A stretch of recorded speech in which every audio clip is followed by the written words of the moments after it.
어두운 거실 한쪽 구석에 시어머니가 웅크리고 앉아 떨고 있다. 남편은 그 옆에서 무력하게 고개를 숙이고 있다.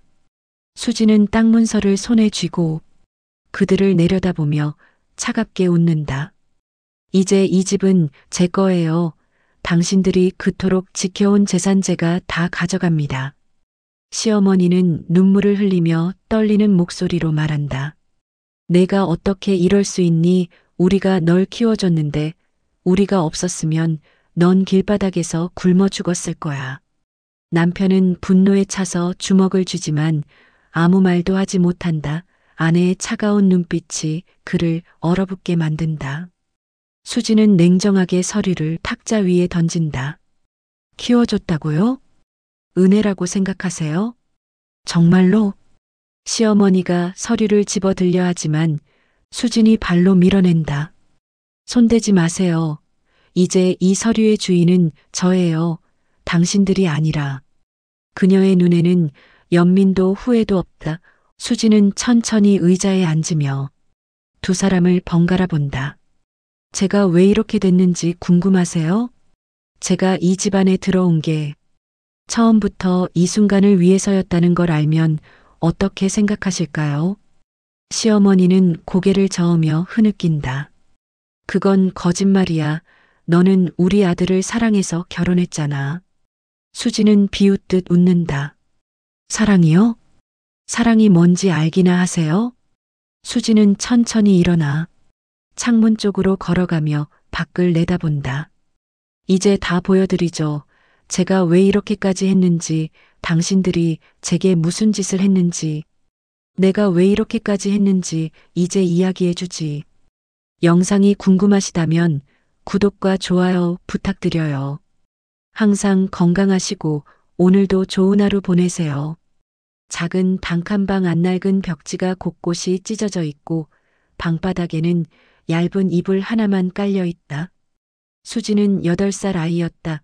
머리는 부스스하고 옷은 때가 잔뜩 묻어 있었다. 어머니는 침대에 누워 천장을 멍하니 바라보고 있다.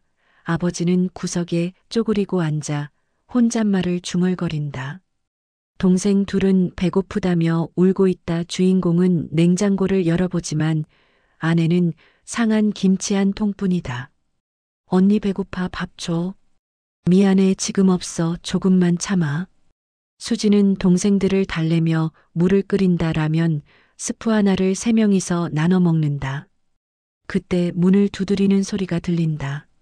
수진아 있니? 문 좀 열어줄래? 문을 열자 이웃집 아주머니가 따뜻한 냄비를 들고 서 있다. 김이 모락모락 나는 된장찌개였다. 아줌마가 너희 생각나서 좀 끓여왔어. 얼른 먹어. 수진의 눈에 눈물이 고인다. 동생들이 냄비를 보며 환호성을 지른다. 고맙습니다. 정말 고맙습니다.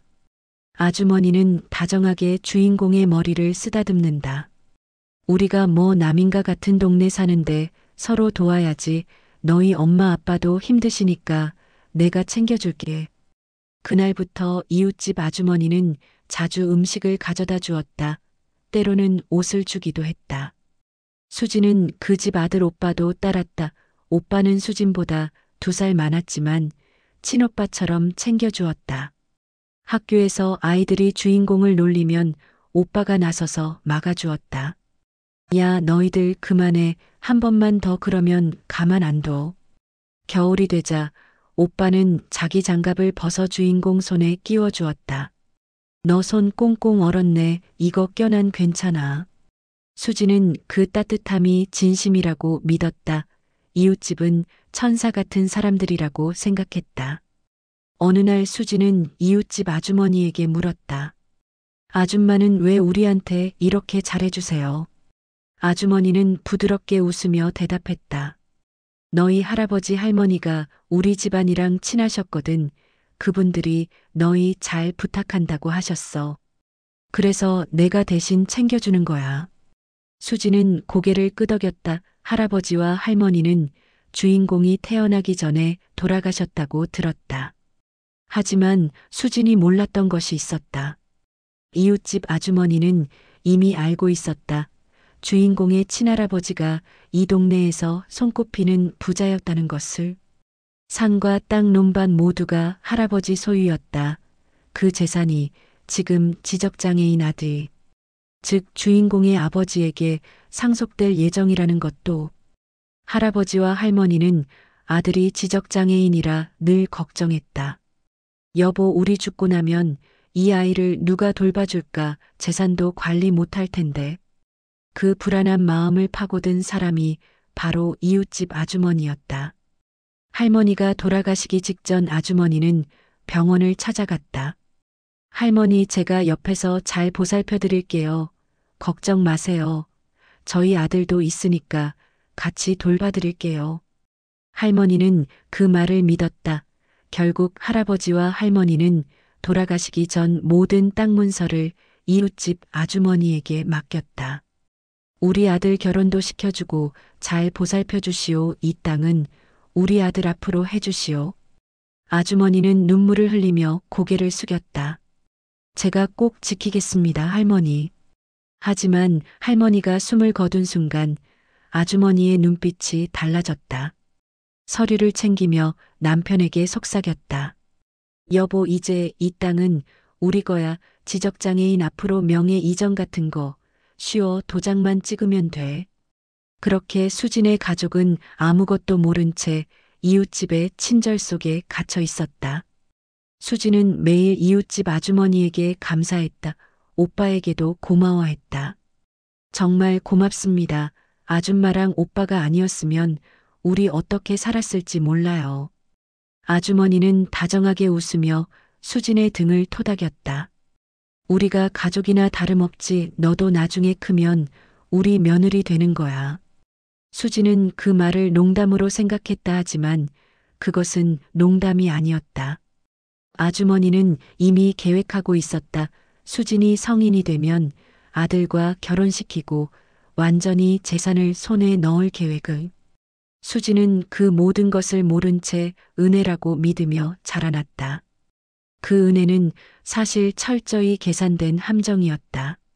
세월이 흘러 수진은 23살이 되었다. 고등학교는 졸업하지 못했다. 집안 형편이 어려워 중학교를 마치자마자 공장에 들어가야 했다. 수진은 매일 새벽 5시에 일어나 공장으로 향했다. 기계 앞에 서서 10시간씩 부품을 조립했다. 손은 늘 기름때로 까맣게 물들었고 허리는 점점 굽어갔다. 월급날이 되면 수진은 봉투를 받아 집으로 돌아왔다 하지만 그 돈은 수진이 손에 얼마 남지 않았다. 이웃집 아주머니가 늘 기다리고 있었다.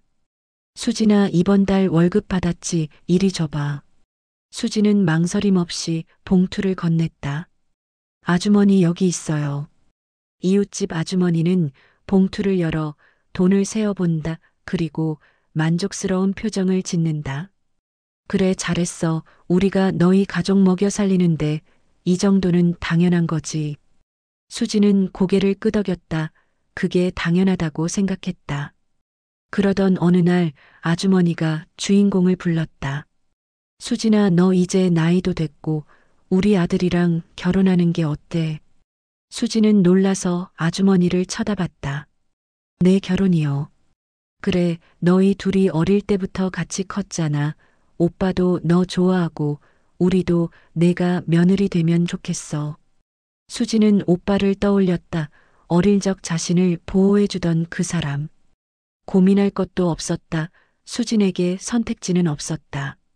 알겠어요. 제가 시집 갈게요. 결혼식은 소박했다. 수진은 허름한 드레스를 입었고 하객도 많지 않았다. 신랑 신부는 절을 올렸다. 시어머니는 흐뭇한 표정으로 지켜봤다. 이제 너는 우리 집 며느리야. 앞으로 잘해야 한다. 수진은 고개를 숙였다. 열심히 하겠습니다, 어머니. 결혼 첫날 밤 남편은 수진에게 말했다. 우리 어머니 말씀 잘 들어야 해. 우리 어머니가 너를 키워주신 거니까. 수진은 알겠다고 대답했다. 결혼 후 수진의 삶은 더 힘들어졌다. 새벽에 일어나 시부모 아침상을 차려야 했다. 그리고 공장에 출근했다. 퇴근 후에는 집으로 돌아와 설거지 빨래 청소를 했다. 시어머니는 소파에 앉아 텔레비전을 보며 지시만 했다. 저거 좀 닦고 여기 좀 쓸어 빨래는 했어. 수지는 묵묵히 일했다. 손은 거칠어지고 얼굴에는 피로가 쌓여갔다. 1년 후 주인공은 아이를 가졌다. 시어머니는 기뻐하며 말했다. 우리 집안대를 이을 손주를 낳는구나. 잘했어. 하지만 임신 중에도 수지는 공장을 쉴 수 없었다. 배가 불러와도 기계 앞에 서야 했다. 허리가 아파도 참아야 했다. 아이가 태어났다. 예쁜 딸이었다. 어느 날 수지는 시어머니에게 조심스럽게 말했다. 어머니, 분유값 좀 주실 수 있으세요? 시어머니는 차갑게 대답했다. 분유는 무슨 분유에는 내가 낳는 건데 내가 책임져야지. 하지만 어머니, 제 월급은 다 어머니께 드리잖아요. 그게 당연한 거 아니야. 우리가 너 키워줬는데 그 은혜 갚는 거지. 수지는 더 이상 말하지 못했다. 남편에게 말해봤지만 남편은 어머니 편만 들었다. 어머니 말씀이 맞아. 우리가 은혜를 갚아야지. 은혜 우리가 받은 게 은혜인가요? 당연하지. 너 없었으면 넌 어떻게 살았겠어. 수지는 입을 다물었다. 수지는 분유를 살 돈이 없어 친정 어머니에게 손을 벌려야 했다. 친정 어머니는 지적장애가 있었지만 딸을 위해 어렵게 돈을 모아주었다. 수지는 그 돈으로 분유를 샀다 하지만 시어머니는 그것마저 트집을 잡았다. 너 친정에서 돈 받아왔지. 그 돈 이리 내놔. 우리 집 생활비로 써야지. 어머니, 이건 아이 분유값인데요. 아이 분유는 싼 걸로 사면 되잖아. 나머지는 집에 보태야지. 수지는 눈물을 삼키며 돈을 건넸다. 시어머니는 수진을 통제하기 시작했다. 명절에 친정에 가려고 하면 막았다. 명절에 시집이 친정이지 내 친정은 무슨 친정이야. 친구를 만나려고 하면 눈치를 줬다. 애 놔두고 어딜 나가. 며느리가 집을 지켜야지. 수지는 점점 고립되어 갔다. 어느 날 수지는 설거지를 하다가 그릇을 깼다. 시어머니가 달려와 소리쳤다. 너 대체 뭐 하는 거야? 그릇도 제대로 못 씻어. 죄송해요. 어머니, 제가 조심할게요. 조심은 무슨 조심이야. 너 원래 이렇게 덤벙대니. 수지는 고개를 숙였다. 시어머니는 일부러 물건을 숨겨놓고 수진을 의심했다. 내 반지 어디 갔어? 내가 가져갔지. 저는 안 가져갔어요, 어머니. 거짓말하지 마. 내가 아니면 누가 가져가. 수지는 억울했지만 변명할 수 없었다. 나중에 시어머니가 서랍 안에서 반지를 찾았지만 사과는 없었다. 아, 여기 있었네. 그래도 내가 조심했어야지. 수지는 참았다. 남편은 늘 어머니 편이었다. 집에 들어와도 아내를 거들지 않았다. 소파에 누워 텔레비전만 봤다. 수진이 설거지하고 청소하고 아이를 돌보는 동안 남편은 아무것도 하지 않았다. 여보, 설거지 좀 도와줄 수 있어요? 남편은 짜증스럽게 대답했다. 나 회사에서 일하고 왔어. 피곤하다고. 저도 공장에서 일하고 왔는데요. 그건 다르잖아. 남자는 밖에서 일하는 게 더 힘든 거야. 수지는 한숨을 쉬었다. 시어머니는 늘 이렇게 말했다. 여자가 집안일 하는 건 당연한 거야. 남자는 집안의 기둥이니까 손에 물 묻히면 안 돼. 수지는 그 말을 수없이 들었다. 어느 날 수지는 공장에서 손을 다쳤다. 기계에 손가락이 끼어 피가 났다. 병원에 가고 싶었지만 시어머니는 허락하지 않았다. 그까짓 거 약 바르면 돼. 병원비가 얼마인데. 손가락이 퉁퉁 부었지만 주인공은 참았다. 밤이 되면 주인공은 아이를 재우고 홀로 앉아 생각했다. 이게 정말 은혜를 갚는 걸까? 하지만 다른 길은 보이지 않았다. 수지는 어릴 적 기억을 떠올렸다. 따뜻한 국을 건네주던 시어머니, 장갑을 끼워주던 남편. 그 기억이 주인공을 붙들고 있었다. 그래, 그때 받은 은혜가 있으니까 이 정도는 참아야지. 수지는 스스로를 다독이며 또 하루를 견뎌냈다. 하지만 수진이 몰랐던 것이 있었다. 그 은혜는 진짜 은혜가 아니었다. 그것은 철저히 계산된 투자였고 주인공은 그 대가를 평생 치르고 있었던 것이다. 그 사실을 깨닫기까지 주인공은 10년을 더 참아야 했다. 결혼 10년이 지났다. 수지는 33살이 되었다.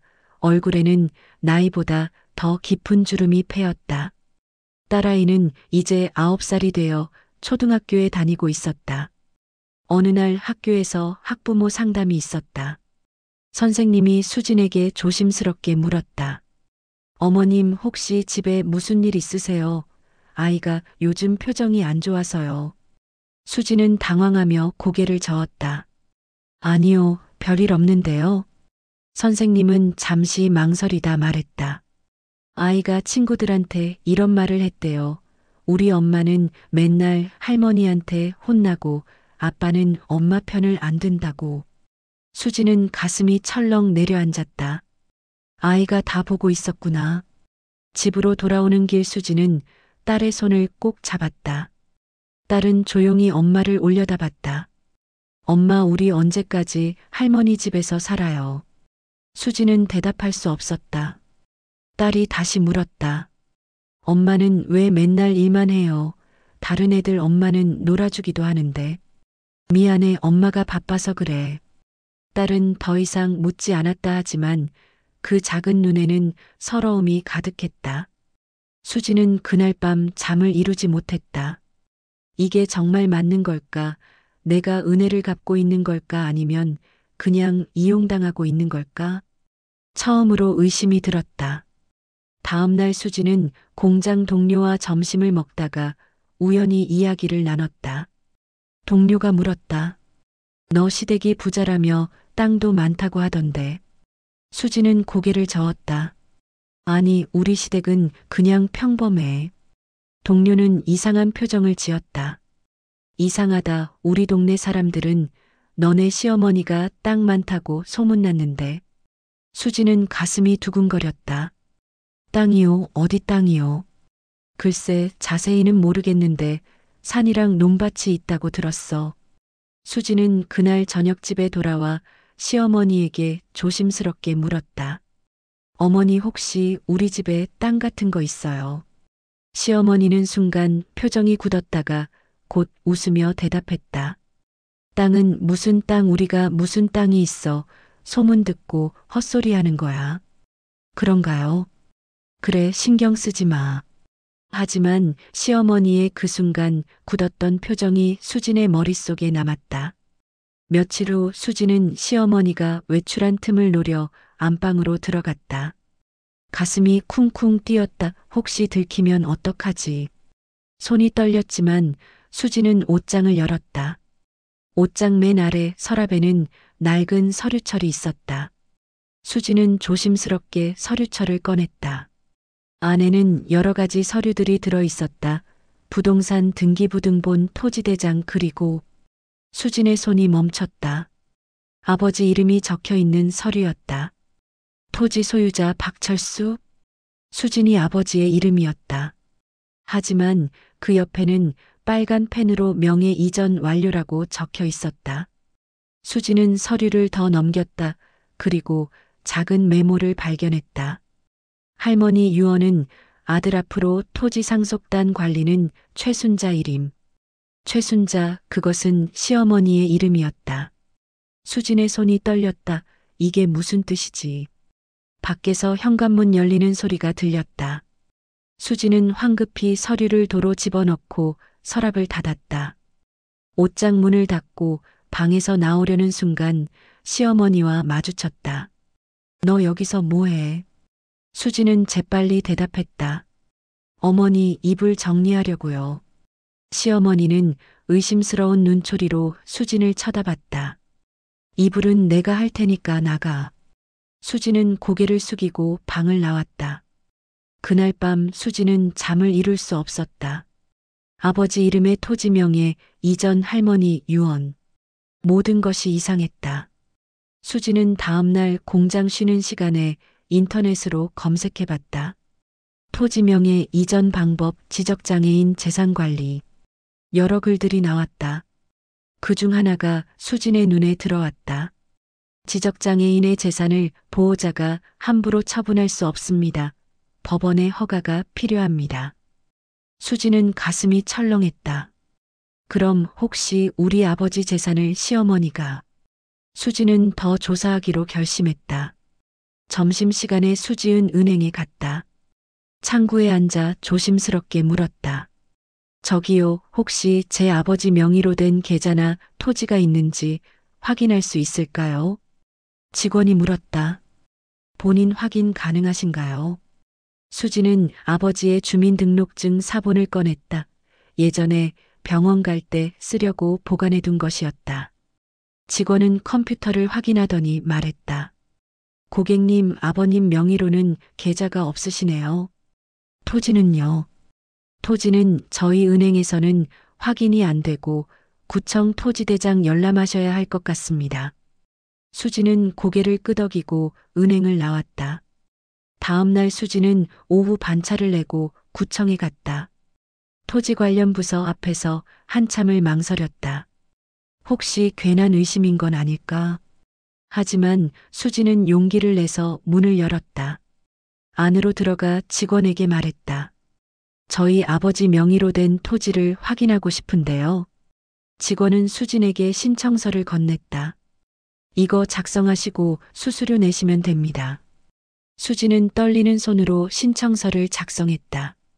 일주일 후 수진은 우편으로 서류를 받았다. 봉투를 뜯는 손이 떨렸다. 안에는 토지대장 사본이 들어 있었다. 수진은 천천히 내용을 읽었다.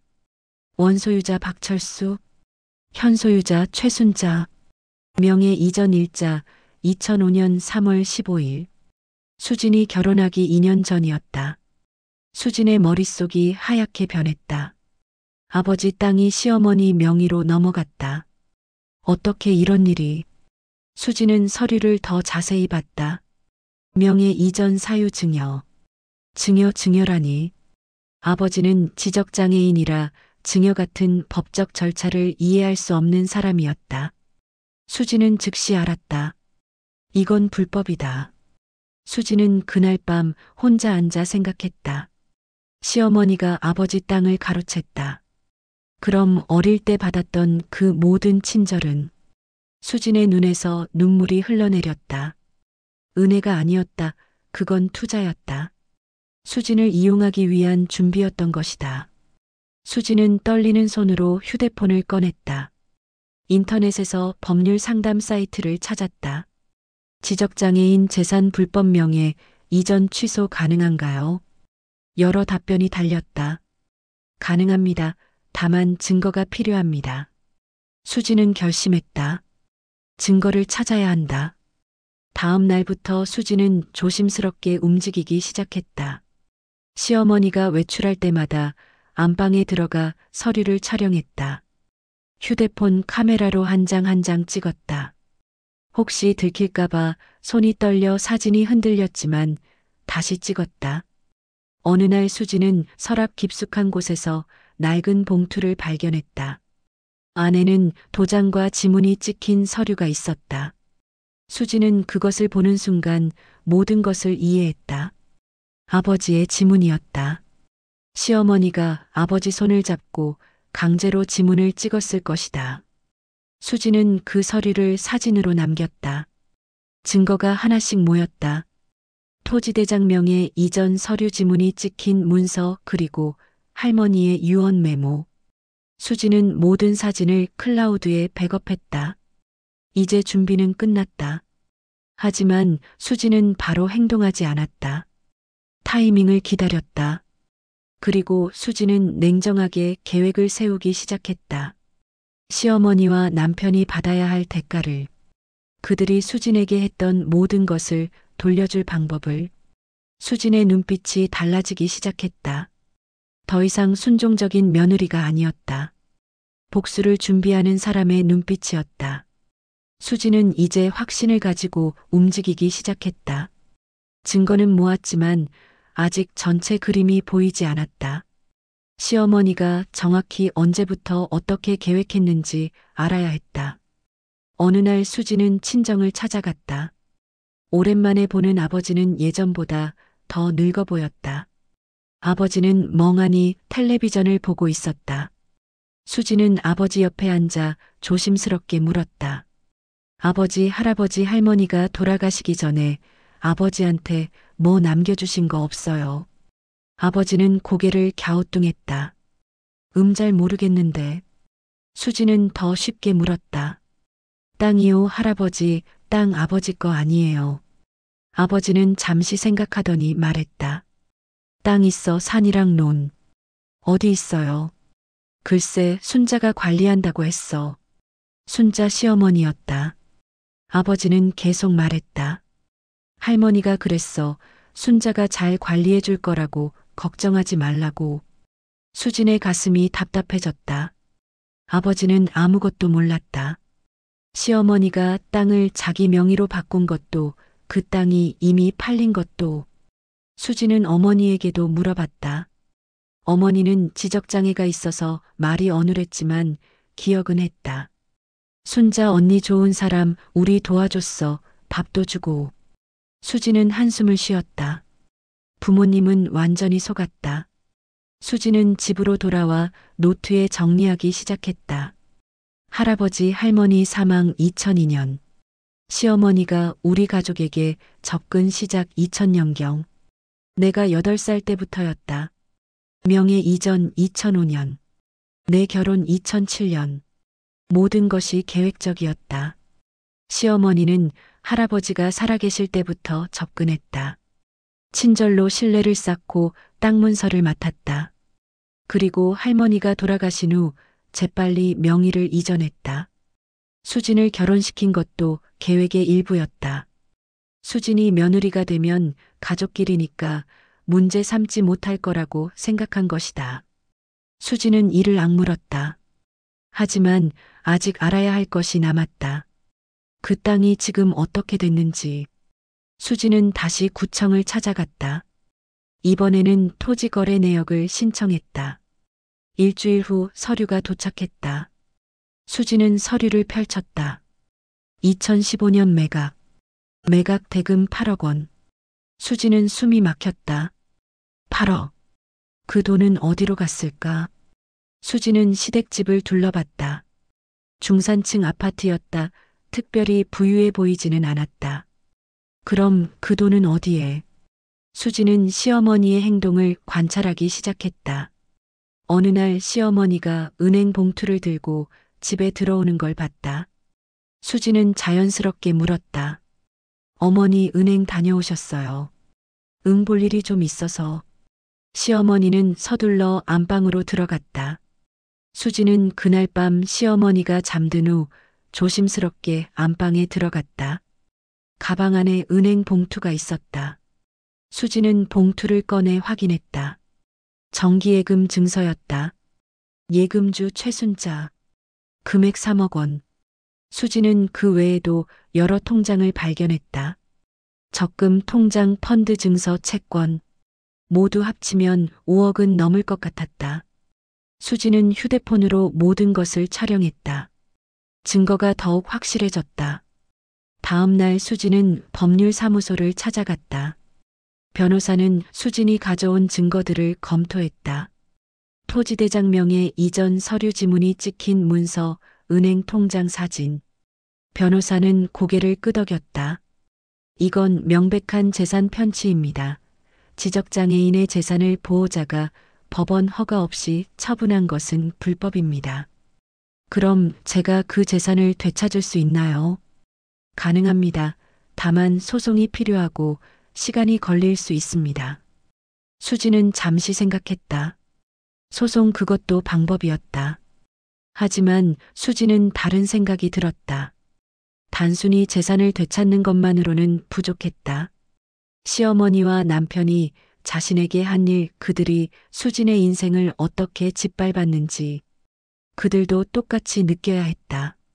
수진은 변호사에게 물었다. 만약 제가 이 증거를 가지고 있으면 언제든 고소할 수 있나요? 내 공소시효가 아직 남아있으니 가능합니다. 수지는 고개를 끄덕였다. 알겠습니다. 조금만 기다릴게요. 수지는 법률사무소를 나왔다. 이제 계획을 세울 시간이었다. 수지는 집으로 돌아와 노트를 펼쳤다. 복수의 단계를 적기 시작했다. 1단계 모든 증거 완벽히 확보. 2단계 시어머니와 남편 앞에서 진실 공개. 3단계 조건부 선처 제시. 4단계 그들이 내 고통을 직접 느끼게 만들기. 수지는 찬찬히 계획을 다듬어 갔다. 그리고 마지막으로 확인해야 할 것이 남았다. 시어머니가 왜 이렇게까지 했는지. 수지는 시어머니의 과거를 조사하기 시작했다.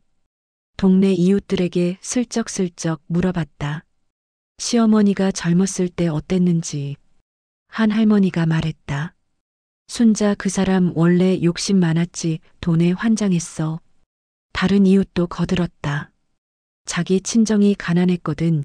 그래서 돈 모으는 게 집착이었어. 수지는 이해했다. 시어머니는 가난을 벗어나고 싶었던 것이다. 그래서 할아버지의 재산을 노렸고 수진까지 이용한 것이다. 수지는 씁쓸하게 웃었다. 이해는 됐지만 용서할 수는 없었다. 어느 날 저녁 수지는 시어머니와 남편이 거실에서 이야기하는 소리를 들었다. 수지는 부엌에서 설거지하는 척하며 귀를 기울였다. 시어머니가 말했다. 그 땅판 돈 잘 관리해야 해. 우리 노후 자금이야. 남편이 대답했다. 알아요, 어머니. 그런데 아내한테는 계속 숨겨야죠. 당연하지. 그 여자가 알면 달라고 할 거 아니야. 남편이 웃었다. 그래도 아내가 열심히 벌어다 주니까 우리는 편하잖아요. 시어머니도 웃었다. 그러니까 며느리는 부려먹을 만해야 한다니까. 두 사람이 낄낄대며 웃었다. 수지는 설거지를 하던 손을 멈췄다. 접시를 잡은 손에 힘이 들어갔다. 분노가 치밀어 올랐다. 하지만 수지는 참았다.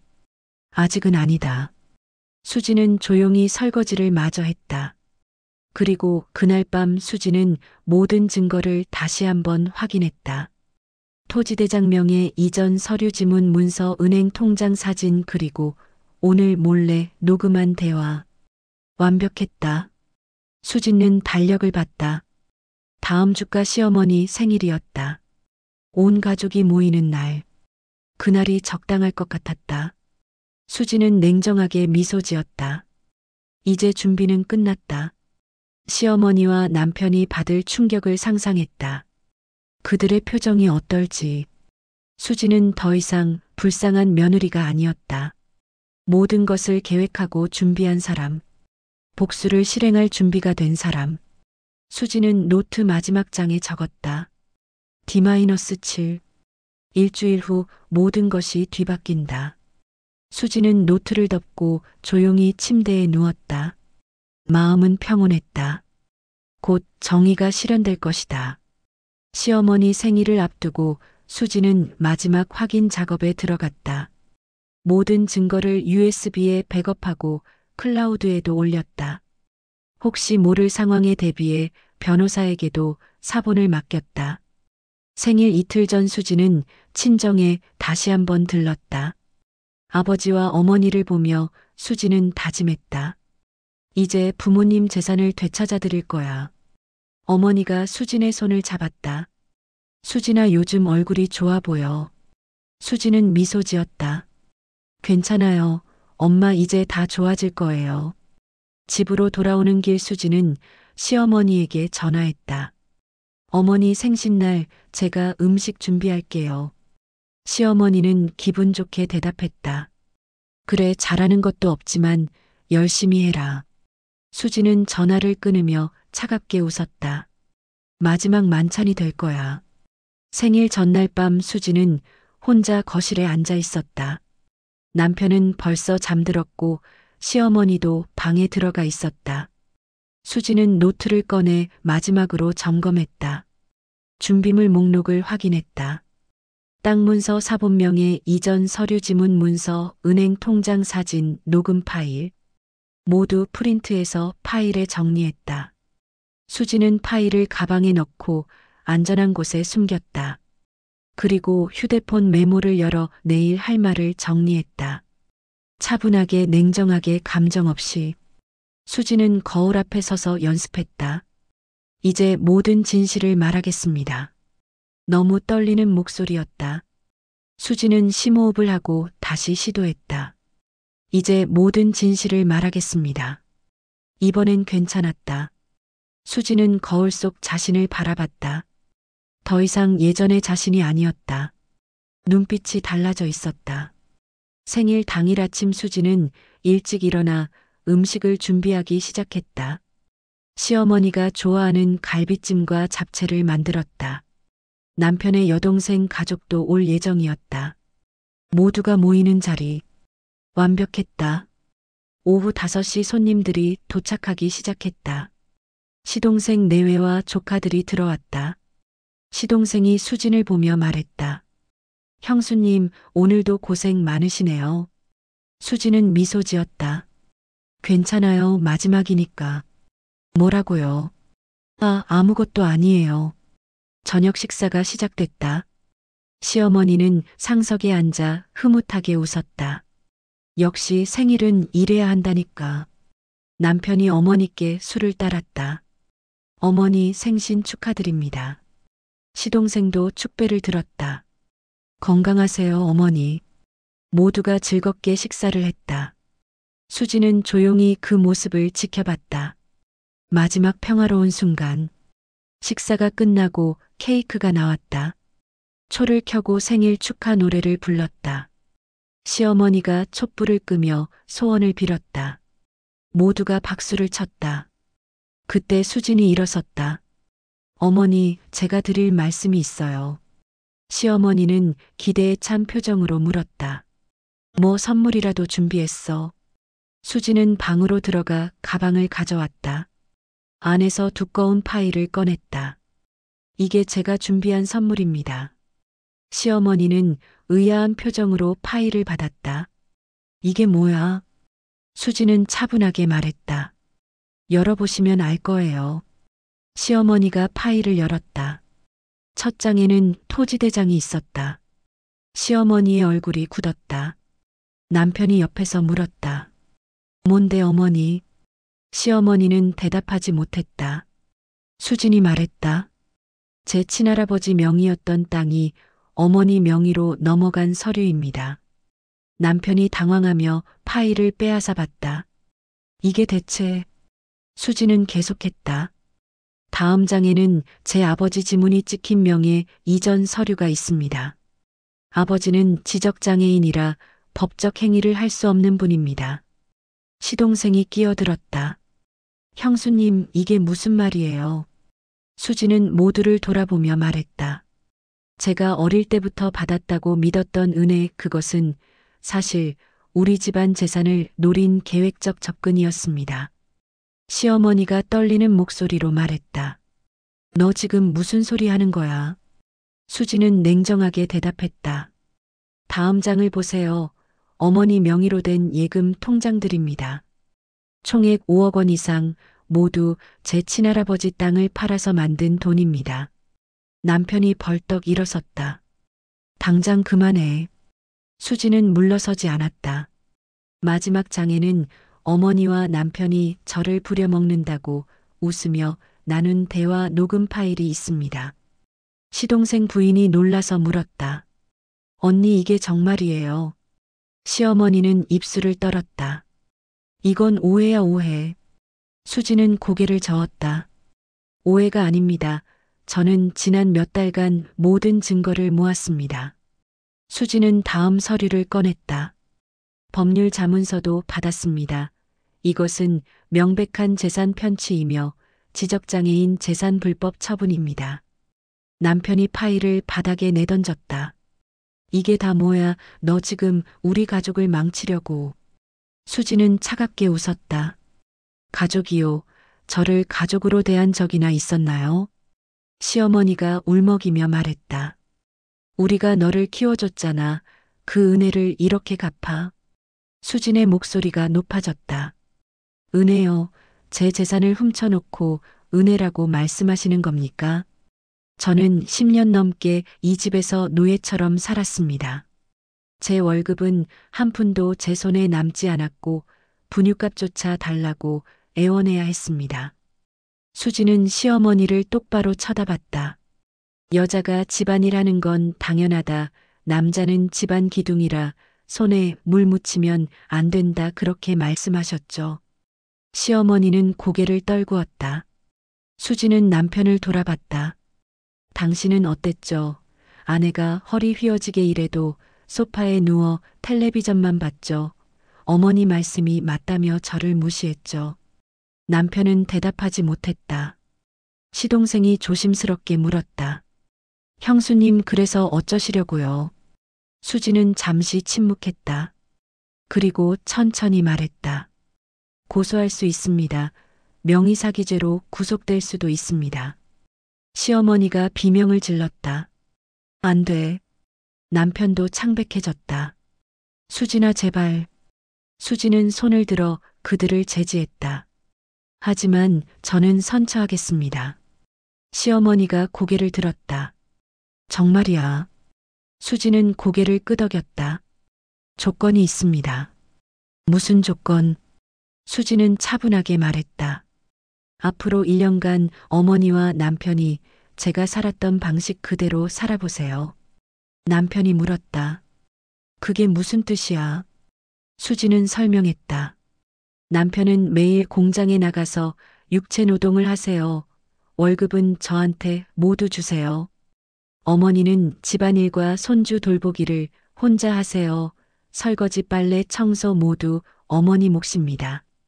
시어머니가 항변했다. 그건 너무 심한 거 아니야. 수지는 냉정하게 대답했다. 제가 10년 넘게 한 일입니다. 단 1년만 해보시는 겁니다. 남편이 절규했다. 수진아, 우리가 잘못했어. 용서해줘. 수지는 고개를 저었다. 용서는 1년 후에 생각하겠습니다. 그때도 제가 감사해야 한다고 생각하시면 재산을 모두 드리겠습니다. 하지만 만약 제 고통을 조금이라도 이해하신다면 재산을 돌려주시고 진심으로 사과하세요. 시동생이 말했다. 형수님 말씀이 맞는 것 같아요. 어머니, 형님. 시어머니는 눈물을 흘렸다. 남편은 무릎을 꿇었다.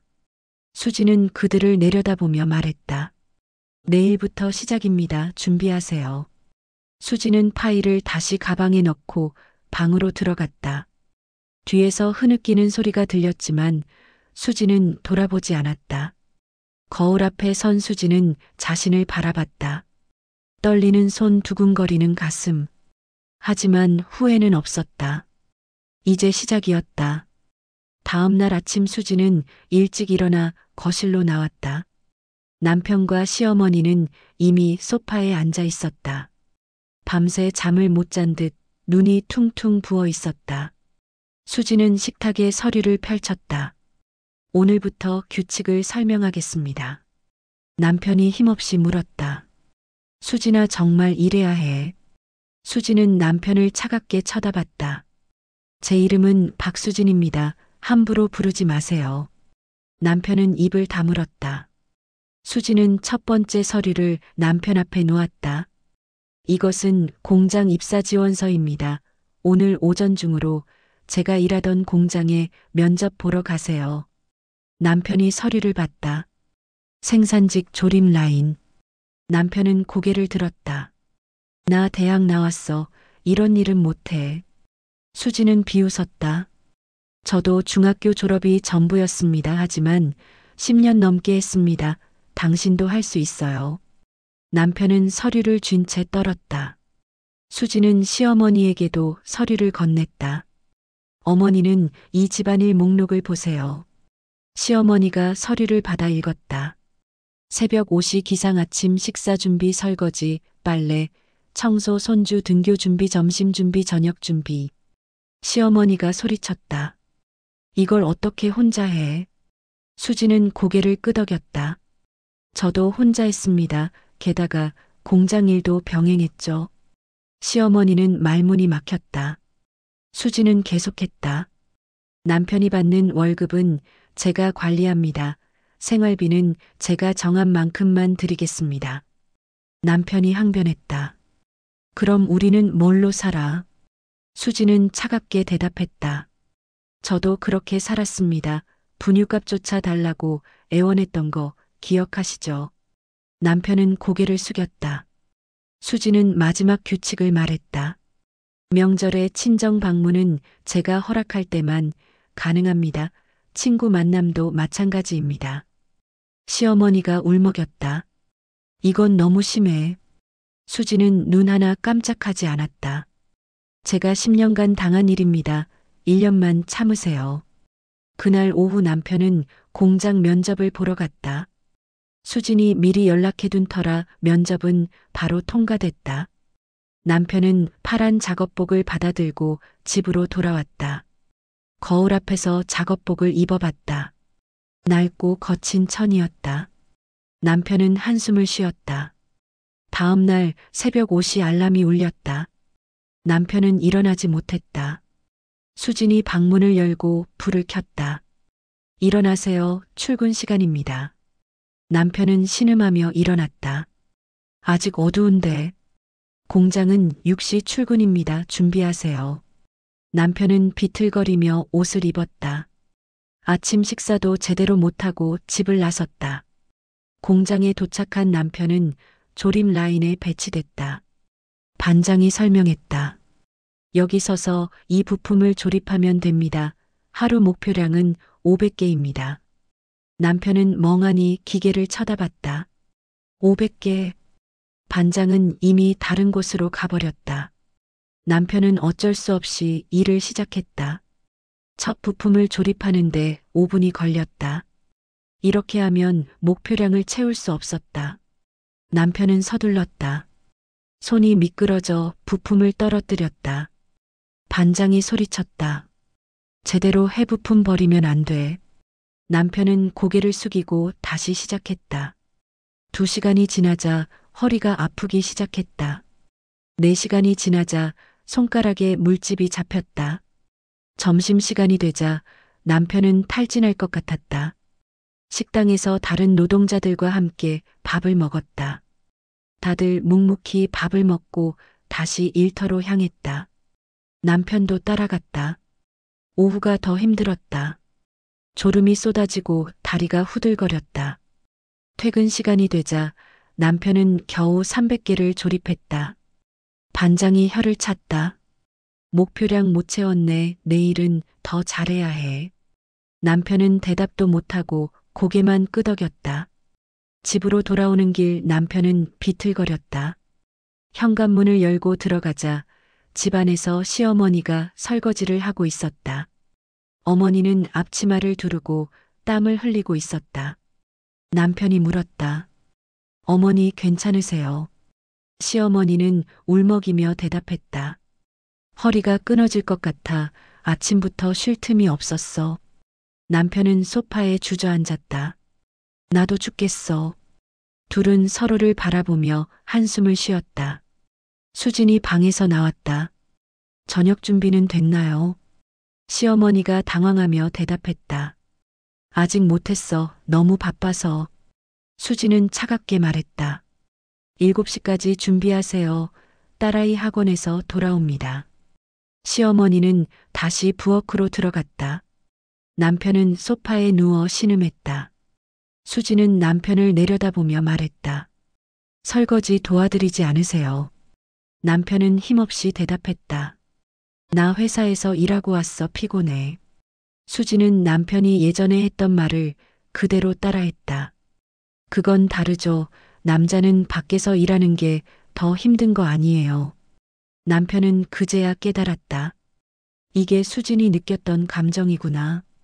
저녁 식사가 차려졌다. 시어머니가 만든 음식은 간이 맞지 않았다. 딸아이가 투덜댔다. 할머니, 이거 너무 짜요. 시어머니는 미안하다며 고개를 숙였다.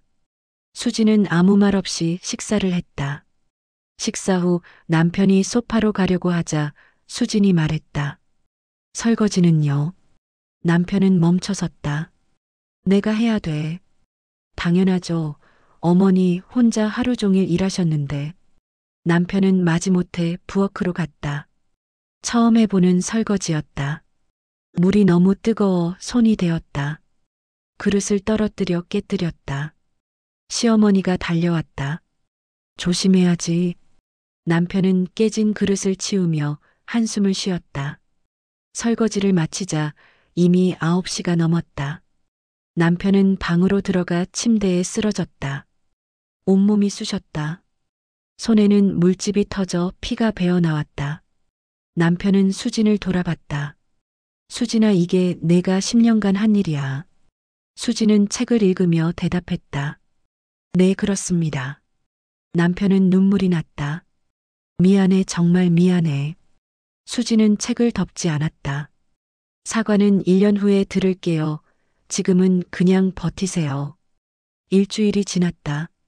남편은 매일 새벽에 일어나 공장에 갔다. 손은 점점 거칠어지고 허리는 구부정해졌다.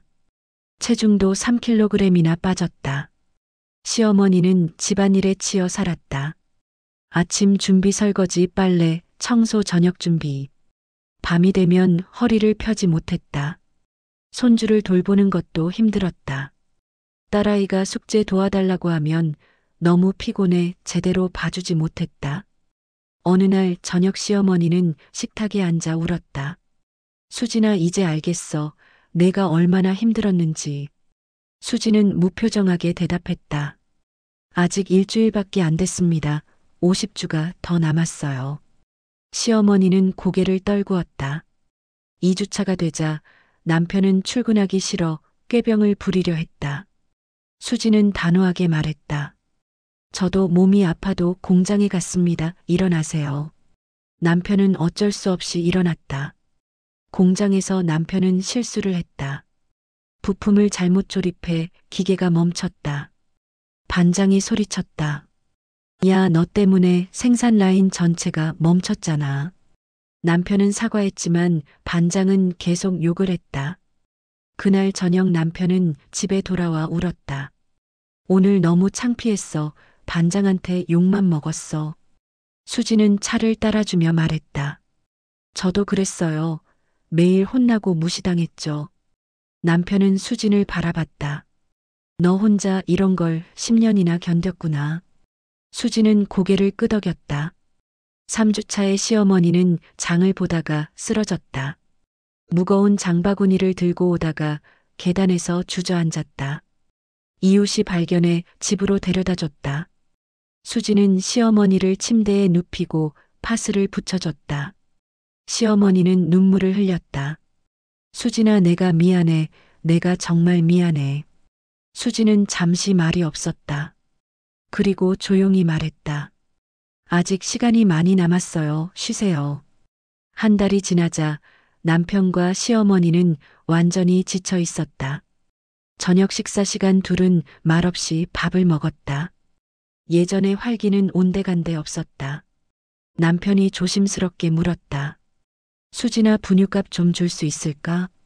수진은 고개를 저었다. 딸아이는 이미 컸는데요. 아니, 내 손 약 사려고. 수진은 차갑게 대답했다. 생활비에서 아껴 쓰세요. 남편은 더 이상 말하지 못했다. 시어머니가 수진에게 물었다. 명절에 친정 좀 다녀와도 될까? 수진은 고개를 저었다. 아직 안 됩니다. 시어머니는 눈물을 흘렸다. 2달이 지났다. 어느 날 저녁 남편은 수진에게 무릎을 꿇었다. 수진아, 제발 용서해줘. 내가 잘못했어. 수진은 남편을 내려다봤다. 아직 10개월 남았습니다. 하지만 나 정말 깨달았어. 내가 얼마나 힘들었는지, 내가 얼마나 나쁜 놈이었는지. 수진은 잠시 침묵했다. 그리고 조용히 물었다. 정말로 깨달았어요. 남편은 울며 고개를 끄덕였다. 정말이야, 앞으로 절대 그러지 않을게. 수진은 남편을 일으켰다. 그럼 계속 증명하세요. 말이 아니라 행동으로. 남편은 고개를 끄덕였다. 시어머니도 매일 수진에게 사과했다. 수진아, 내가 미안해. 내가 너무 욕심이 많았어. 수진은 대답하지 않았다. 시어머니는 계속 말했다. 내 돈으로 살림하는 게 얼마나 힘든지 이제 알겠어. 내가 달라던 분유값도 안 준 내가 얼마나 나쁜 사람인지. 수진은 시어머니를 바라봤다. 그래도 시간은 채워야 합니다. 시어머니는 고개를 끄덕였다. 석 달이 지나자 남편과 시어머니는 확실히 달라져 있었다. 남편은 퇴근 후 자연스럽게 설거지를 했다. 시어머니는 딸아이를 챙기며 예전보다 더 다정해졌다. 둘 다 수진에게 함부로 말하지 않았다. 존중하는 태도로 대했다.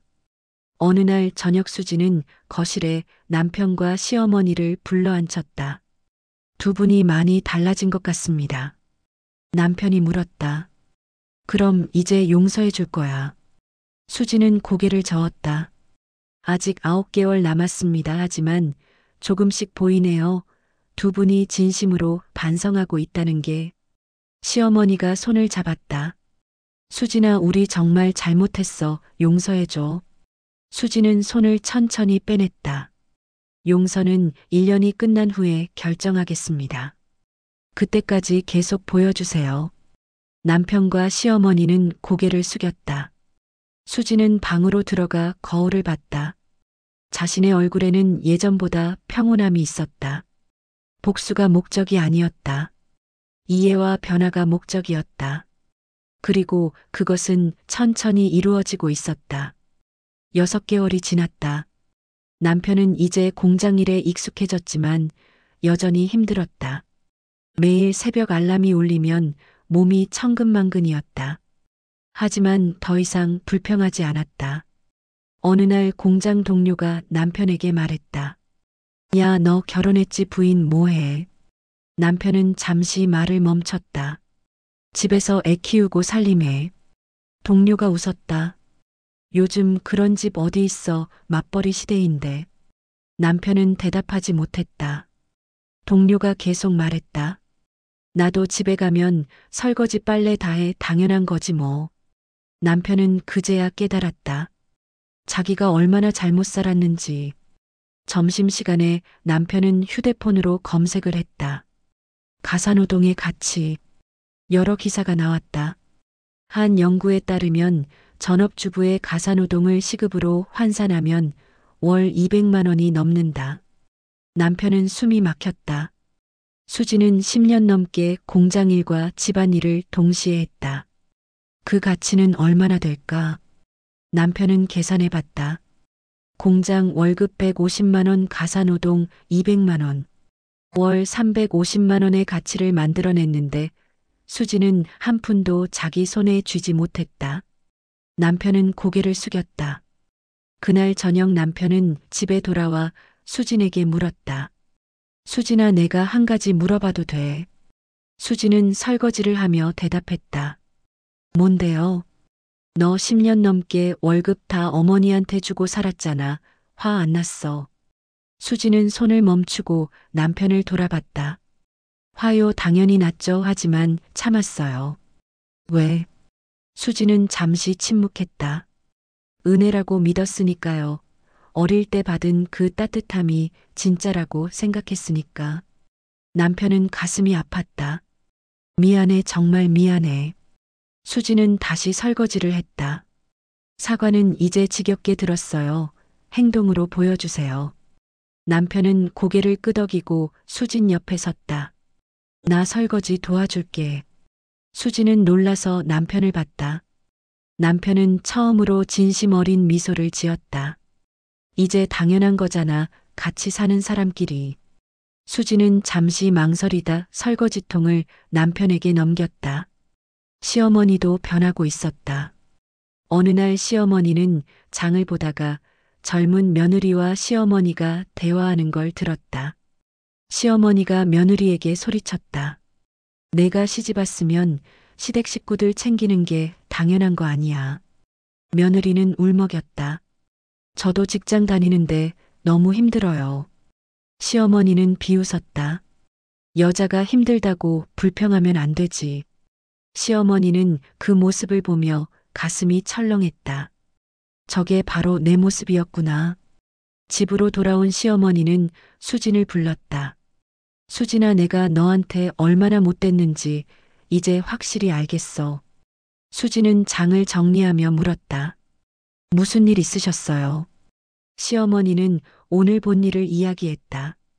내가 저 며느리보다 더 심했어, 너한테. 수진은 고개를 끄덕였다. 시어머니는 계속 말했다. 나는 내가 시집살이 힘들게 했으니까 며느리한테도 똑같이 해야 한다고 생각했어. 수진은 시어머니를 바라봤다. 그게 대물림이에요. 잘못된 관습의 대물림. 시어머니는 눈물을 흘렸다. 맞아, 나도 피해자였는데 가해자가 됐어. 수진은 물 한 잔을 따라 시어머니에게 건넸다. 이제라도 깨달으셨으면 됐어요. 7개월째 되던 어느 날 딸아이가 학교에서 상을 받았다. 효행 어린이상이었다. 선생님이 말했다. 할머니와 아빠를 돕는 모습이 기특해서 추천했습니다. 딸아이는 상장을 들고 집으로 돌아왔다. 시어머니와 남편은 딸을 안아주며 칭찬했다. 우리 손녀 정말 착하다. 딸아이는 수진을 돌아보며 말했다. 엄마, 이제 우리 집이 좋아졌어요. 수진은 딸을 안으며 눈물을 참았다. 그래, 앞으로 더 좋아질 거야. 8개월째 되던 날 남편은 공장에서 손을 크게 다쳤다. 기계에 손가락이 끼어 피가 났다. 병원에 갔더니 봉합이 필요하다고 했다. 남편은 수진에게 전화했다. 수진아, 나 병원에 있어. 손 다쳤어. 수진은 놀라서 물었다. 많이 다쳤어요. 응, 봉합해야 한대. 수진은 즉시 병원으로 달려갔다. 남편은 치료실에서 봉합을 받고 있었다. 수진은 밖에서 기다렸다. 치료가 끝나고 나온 남편은 붕대로 손을 감고 있었다. 수진은 남편의 손을 조심스럽게 잡았다. 괜찮아요. 남편은 고개를 끄덕였다. 집으로 돌아오는 길 남편이 말했다. 수진아, 너 손 다쳤을 때도 병원 못 갔지. 수진은 고개를 끄덕였다. 시어머니가 병원비 아깝다고 하셨어요. 남편은 눈물을 흘렸다. 미안해, 내가 그때 너를 병원에 데려갔어야 했는데. 수진은 남편의 눈물을 닦아주었다. 이제는 달라졌잖아요. 9개월째 되던 날 시동생이 집을 방문했다. 시동생은 형과 어머니가 확연히 달라진 것을 느꼈다. 형님, 많이 수척해지셨네요. 남편은 쓴웃음을 지었다. 일이 힘들어서. 시동생은 어머니를 봤다. 어머니도 많이 지쳐 보이세요. 시어머니는 고개를 끄덕였다. 나이가 나이니까. 저녁 식사 후 시동생은 수진과 단둘이 이야기했다. 형수님, 형이랑 어머니 많이 달라졌어요. 수진은 고개를 끄덕였다. 시동생이 물었다. 언제까지 이렇게 하실 거예요? 수진은 잠시 생각했다. 원래는 1년이었어요. 하지만 두 분이 진심으로 변했으면 조금 일찍 끝낼 수도 있어요. 시동생은 안심한 표정을 지었다. 형수님이 하신 일이 옳았다고 생각해요. 우리 가족이 형수님한테 너무 못했어요. 수진은 고맙다는 표정을 지었다. 10개월째 되던 날 명절이 왔다. 시어머니가 조심스럽게 물었다. 수진아, 명절인데 내 친정 좀 다녀와도 될까? 수진은 잠시 생각했다. 그리고 고개를 끄덕였다. 다녀오세요. 하지만 저녁까지는 돌아오셔야 해요. 시어머니는 기뻐하며 고개를 끄덕였다. 고마워, 수진아. 시어머니는 친정에 다녀와 더욱 밝아진 표정이었다. 오빠들이 시어머니에게 물었다. 누나, 요즘 왜 이렇게 말랐어? 시어머니는 사정을 이야기했다. 오빠들은 놀랐다. 그럼 며느리가 복수한 거네. 시어머니는 고개를 저었다. 복수가 아니야, 교육이야. 내가 배워야 할 걸 배우고 있어. 오빠들은 이해하지 못했지만 시어머니는 확신했다. 집으로 돌아온 시어머니는 수진에게 말했다.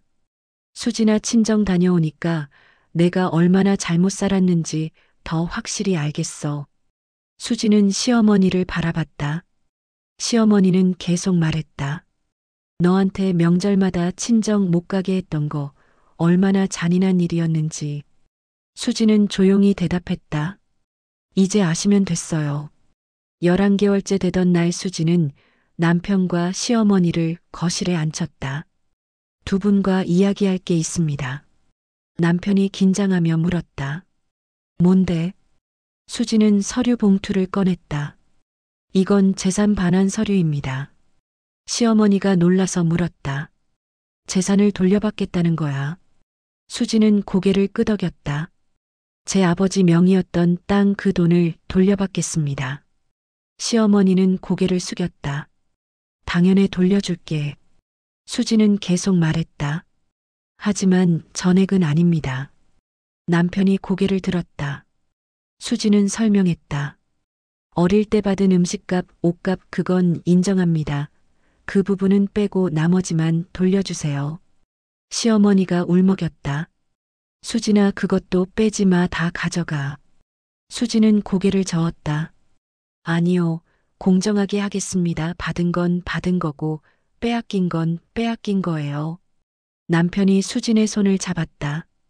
너 정말 대단해. 수진은 마지막으로 말했다. 그리고 1년이 되는 날 최종 결정을 내리겠습니다. 남편과 시어머니는 고개를 끄덕였다. 11개월 반이 지났다. 어느 날 저녁 수진은 딸과 단둘이 이야기했다. 딸이 물었다. 엄마, 이제 할머니랑 아빠 용서할 거예요. 수진은 딸을 안으며 말했다. 용서는 쉬운 게 아니야 하지만 엄마는 노력하고 있어. 딸이 다시 물었다. 할머니랑 아빠는 많이 달라졌어요. 이제 좋은 사람들이에요. 수진은 고개를 끄덕였다. 그래, 많이 달라졌지. 딸이 엄마 손을 잡았다. 엄마 행복해요.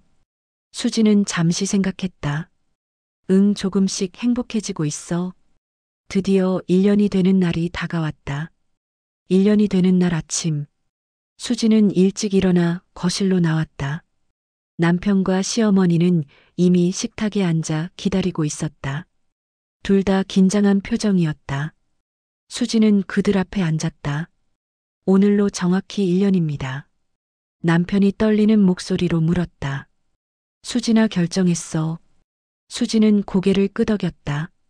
파일 하나를 꺼내 식탁 위에 놓았다. 이건 재산 반환 계산서입니다. 시어머니가 서류를 받아봤다. 총 재산 8억 원 중 어린 시절 양육비 명목 1억 원, 공제 반환액 7억 원. 시어머니는 떨리는 손으로 서류를 내려놓았다. 당연히 다 돌려줄게. 수진은 고개를 끄덕이고 다음 서류를 꺼냈다. 그리고 이건 합의서입니다. 남편이 물었다. 무슨 합의서? 수진은 설명했다. 형사 고소를 하지 않겠다는 합의서입니다. 대신 조건이 있습니다. 시어머니가 긴장하며 물었다. 무슨 조건? 수진은 천천히 말했다. 첫째 재산은 3개월 내로 모두 반환할 것. 둘째, 제 친정 부모님께 직접 사죄할 것. 셋째, 앞으로 저를 한 사람의 인간으로 존중할 것. 남편과 시어머니는 즉시 고개를 끄덕였다. 다 할게, 약속할게. 수진은 마지막 서류를 꺼냈다. 그리고 이건 이혼 서류입니다. 남편의 얼굴이 창백해졌다. 이혼. 수진은 고개를 끄덕였다. 1년 동안 지켜봤습니다. 두 분이 진심으로 반성하고 변했다는 것도 알아요. 남편이 다급하게 말했다. 그럼 왜 이혼을? 수진은 잠시 침묵했다. 그리고 조용히 말했다. 하지만 저도 생각할 시간이 필요해요. 10년 넘게 받은 상처가 1년 만에 다 아물지는 않아요. 시어머니가 눈물을 흘렸다. 수진아. 수진은 계속 말했다. 이혼 서류는 제가 보관하겠습니다. 언제든 제출할 수 있어요. 남편이 울먹였다. 그럼 우리는? 수지는 남편을 바라봤다. 앞으로는 당신이 증명할 차례예요. 말이 아니라 행동으로 진짜 변했다는 걸 보여주세요. 남편은 고개를 끄덕이며 눈물을 흘렸다. 수지는 서류를 정리하며 말했다. 오늘부터는 규칙이 없습니다. 하지만 서로 존중하며 살아요. 시어머니가 물었다. 그럼 넌 계속 여기서 살 거야. 수지는 고개를 끄덕였다. 당분간은요 하지만 제 방식대로 살겠어요. 남편이 물었다. 무슨 뜻이야? 수지는 설명했다. 저도 이제 제 월급을 제가 관리합니다. 생활비는 공평하게 나눠 부담하고요. 가사노동도 공평하게 분담합니다. 저만 하는 게 아니에요. 시어머니는 고개를 끄덕였다. 당연하지 우리가 도울게. 수지는 마지막으로 말했다. 그리고 저를 며느리이기 전에 한 사람으로 대해주세요. 남편과 시어머니는 동시에 대답했다. 그럴게. 며칠 후 수지는 남편 시어머니와 함께 친정을 방문했다. 시어머니는 수진의 부모님 앞에 무릎을 꿇었다. 용서해 주십시오. 제가 큰 죄를 지었습니다. 아버지는 상황을 이해하지 못했지만 어머니는 눈물을 흘렸다. 시어머니는 떨리는 목소리로 말했다. 제가 너무 욕심이 많았습니다. 돈 때문에 이 가족을 이용했고 수진이를 노예처럼 부렸습니다. 남편도 고개를 숙였다. 장인어른 장모님 저도 용서를 구합니다. 아내를 지키지 못했습니다. 수지는 부모님 손을 잡았다. 아빠 엄마 이제 괜찮아요. 우리 재산도 돌려받을 거예요. 어머니는 딸을 안으며 울었다. 수진아 고생했어. 한 달 후 재산 반환이 시작됐다. 시어머니는 모든 예금을 해지하고 땅 매각 대금을 수진의 아버지 명의 계좌로 보냈다. 은행에서 통장을 받은 수진은 부모님께 전달했다. 아빠 이게 원래 아빠 거였어요. 아버지는 통장을 보며 고개를 갸우뚱했다. 수진은 아버지를 안으며 말했다. 이제 걱정 안 해도 돼요. 제가 잘 관리할게요. 집으로 돌아온 수진은 달라진 일상을 경험했다. 남편은 아침마다 일어나 함께 아침 식사를 준비했다. 당신 출근 준비해 내가 설거지할게. 시어머니는 손주를 돌보며 수진에게 물었다. 수진아 오늘 뭐 먹고 싶어? 내가 장 볼게. 수진은 메뉴를 말했지만 덧붙였다. 함께 가요. 어머니 혼자 무거운 거 들기 힘드실 텐데. 시어머니는 고마운 표정을 지었다. 저녁 시간이 되면 온 가족이 함께 식사를 준비했다. 딸아이도 상을 차리는 걸 도왔다. 남편은 설거지를 하고 시어머니는 정리를 했다. 수지는 그 모습을 보며 생각했다. 이게 정상적인 가족이구나. 어느 날 저녁 남편이 수진에게 말했다. 수진아 나 오늘 공장 그만뒀어. 수진은 놀라서 물었다. 왜요? 남편은 설명했다. 더 좋은 곳으로 이직했어. 사무직이야. 월급도 조금 더 받고. 수진은 기뻐했지만 물었다. 공장 일 힘들어서 그만둔 거예요. 남편은 고개를 저었다. 아니 공장 일하면서 배운 게 많아. 노동자들이 얼마나 힘든지 그 가치가 얼마나 큰지. 하지만 이제는 내 능력을 더 발휘할 수 있는 곳에서 일하고 싶어. 우리 가족을 위해서. 수지는 남편의 손을 잡았다. 당신 정말 많이 변했어요. 남편은 수진을 안았다. 다 너 덕분이야. 3개월 후 시동생 가족이 집을 방문했다. 시동생 부인은 집안 분위기가 완전히 달라진 걸 느꼈다. 형수님 집안이 정말 화목해 보여요. 수지는 미소 지었다. 시동생이 형에게 물었다. 형님 요즘 어때요? 남편은 솔직하게 대답했다. 힘들었지만 내 인생에서 가장 중요한 1년이었어. 내가 얼마나 잘못 살았는지 배웠어. 시동생은 고개를 끄덕였다. 시어머니도 며느리에게 말했다. 고맙다 수진아 나를 깨우쳐줘서. 수지는 시어머니 손을 잡았다. 이제 우리 다시 시작해요. 6개월이 더 지났다. 어느 날 수지는 남편과 단둘이 대화를 나눴다. 수진이 조심스럽게 말했다. 당신 이혼 서류 기억나요? 남편의 얼굴이 굳었다. 응, 기억해. 수지는 가방에서 서류를 꺼냈다. 남편은 숨을 멈췄다. 수지는 서류를 천천히 찢었다. 남편이 놀라서 물었다. 수진아. 수지는 미소 지었다. 당신 충분히 증명했어요. 이제 믿을 수 있어요. 남편은 수진을 와락 안았다. 고마워, 정말 고마워. 앞으로 평생 잘할게. 수지는 남편의 등을 토닥였다. 하지만 다시는 예전으로 돌아가면 안 돼요. 남편은 고개를 끄덕였다. 절대 안 그럴게, 약속해. 1년 반이 지난 어느 날 온 가족이 거실에 모였다. 딸아이가 그림을 그려 보여줬다. 우리 가족이에요. 그림 속에는 웃고 있는 4명의 가족이 있었다. 수지는 그림을 보며 눈시울이 뜨거워졌다. 시어머니가 수진에게 말했다. 수진아, 내가 너한테 한 가지 말하고 싶은 게 있어. 뭔데요, 어머니? 시어머니는 진지하게 말했다. 내가 그동안 너한테 너무 못되게 굴었구나. 미안하다. 수지는 고개를 끄덕였다. 시어머니는 계속 말했다. 그리고 주변 사람들한테도 말하고 다니고 있어. 며느리를 노예처럼 부리면 안 된다고. 수지는 시어머니 손을 잡았다. 고마워요, 어머니. 그날 밤 수지는 혼자 거울 앞에 섰다.